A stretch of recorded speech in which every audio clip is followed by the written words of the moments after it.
देखा विधनई के बाई रही तबई आज श्रवण कुमार के द्वार पे हवेली बनी। आज ये बड़ा भंडारा विशाल आयोजन किए, बड़ी वीआईपी व्यवस्था रही।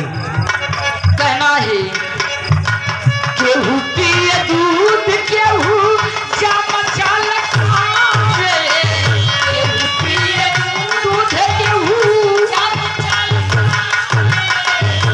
कोई पिए दूध कोई जाम चाल खावे, केहू के भावे नाही बर्फी रोटी न पावे, केहू के भावे नाही रोटियां न पावे, ये भावे बरही रोटियां न पावे।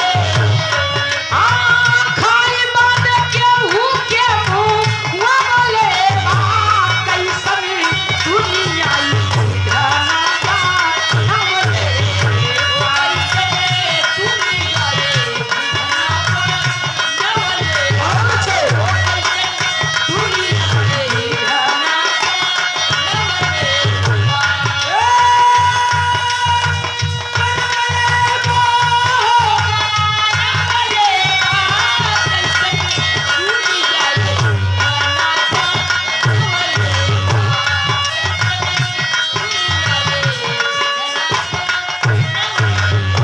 आप श्रीमान जमील जी की ओर से बहुत सारा प्यार दुलार 21 रुपए का आशीर्वाद। आखिरी कार्यक्रम गीत गा रही हूँ।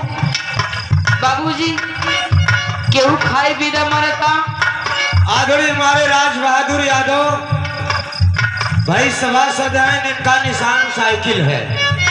साथ ही साथ हमारे शेर बहादुर यादव नगर पंचायत, इनका निशान साइकिल है।